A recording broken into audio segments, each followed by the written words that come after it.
When life gets unpredictable, preparation matters. In medicine, it's all about staying alert, ready for whatever comes through the door. On the road, it's no different. That's why Volvo designs vehicles to help anticipate risk, reduce harm, and protect lives. The Volvo XC90's advanced safety systems inspire confident decisions wherever the road takes you.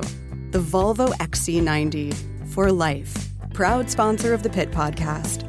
Learn more at volvocars.ca/safety. Justine McIntyre in for Elias Makos today as we unpack the results of the U.S. election. I'm going to be speaking now with Yasmine Mohammed. She's a human rights campaigner, author, and host of the podcast Forgotten Feminists. Welcome, Yasmine. Is Yasmine? Thank you so much for having me, Justine. Okay, pleasure. I want to start, we have a couple of topics that I want to tackle with you today, but I want to just get your reaction, first of all, on the American election. I was speaking earlier with my husband's cousin, Khaled, who is in Indiana, about the Muslim vote in the United States and the fact that Muslims unexpectedly, in his mind at least, ended up siding with Donald Trump and voting massively for Donald Trump as a result mostly of his conservative values. How do you read that vote in the United States? Well, it doesn't surprise me so much that Muslims would vote conservative, considering just like any other religious group, the more religious they are, the more conservative they are, right? The more traditional they are.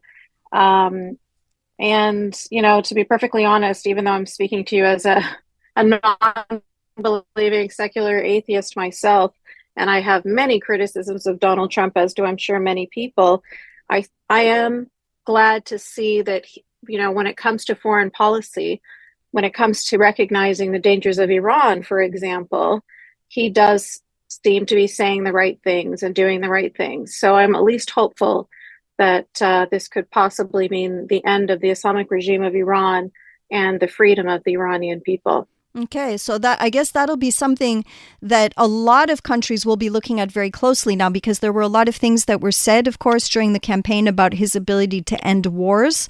And I guess now is the time for him to demonstrate that. Absolutely. Yeah. I want to talk about there's a couple topics today that we wanted to discuss. One of them is this new development, disturbing development from Taliban-controlled Afghanistan, which is a new edict banning Afghan women from talking in public, banning them from allowing their voices to be heard. So a woman's voice is now considered something that must be covered and kept silent in public. Where does this come from, Yasmine? Yeah, so that comes from an Islamic understanding of the woman's voice as aura. And aura is a word for shame or nakedness.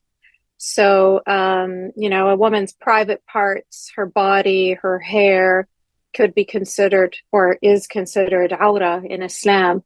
And some men take that to the extreme and say that even her face and her voice is aura as well.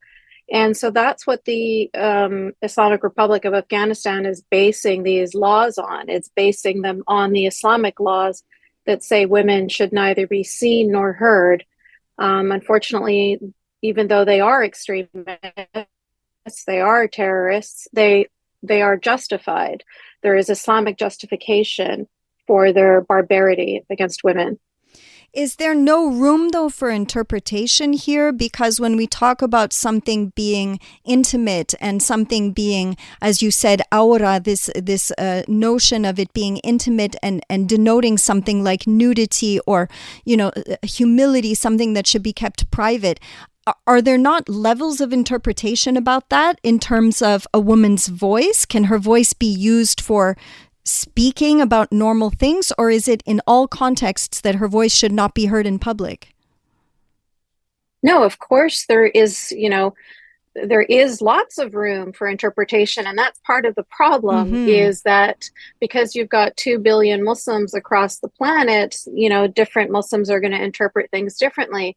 But within that interpretation, the way that the Taliban have interpreted, even though it is on the very far extreme side of things, it still is, they still do have some Islamic justification. So yes, there is no doubt that they are extremists. We know that about the Taliban. They're also not allowing girls to go to school. They're not allowing women to ride in cars, ride in taxis, to go to the park, et cetera, et cetera. They have lots of absolutely abhorrent laws when it comes to women. But yes, that is their way of interpreting their religion. And, that's unfortunately a lot of men agree with them because it serves them. It serves them to have women controlled like this, and it serves them to use their religion as a bludgeon to control women. So obviously anybody, just to take this back a little bit now to the American election and to the Muslim vote in the United States, but anybody who would have that extremely conservative interpretation of Islam would look at somebody like Kamala Harris and say she shouldn't be there. You're absolutely correct. In fact, there are a hadith that say that women should never be leaders of nations and that women are less intelligent than men.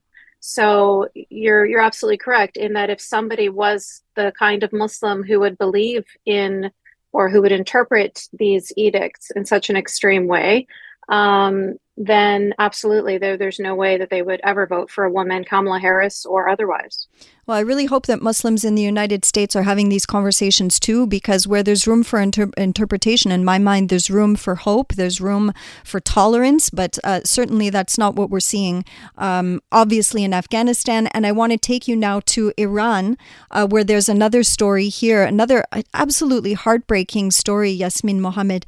I saw the images, and as I'm sure many of our listeners did, of this Iranian student who disrobed in public on her university campus, apparently as an act of protest, and she has now been obviously taken into custody. And the government, the Iranian government, is now saying that she is a troubled individual and that she's receiving treatment, but obviously there must be a lot of concerns for her security at this point.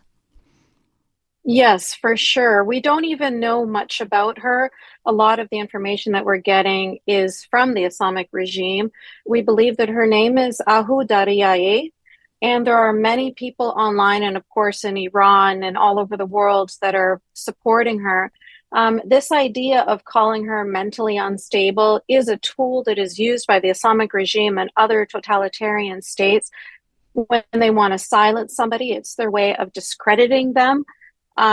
She was being harassed by the morality police on her campus over her hijab. Mm-hmm. And so over frustration of that, she ended up removing the rest of her clothes in defiance of their laws against her body. So she is an incredibly courageous woman, the kind of powerful individual that you almost can't believe that she's real. Yeah. But Iran is full of women like that really just defy the limits of what we think of human courage. And I just, I absolutely stand in support of these women, and I hope that the rest of the world will as well. Yasmine Mohammed, I really enjoy speaking with you, and I think you're right. We need to change the rhetoric because it's the rhetoric that the official rhetoric coming out of these countries needs to be confronted. Rather than talking about somebody who's a troubled individual, let's look at her gesture as a gesture of courage, and let's continue to have these conversations. Thank you so much for joining us today. Thank you so much, Justine. Yasmine Mohammed is a human rights campaigner. She's an author and host of the podcast Forgotten Feminists.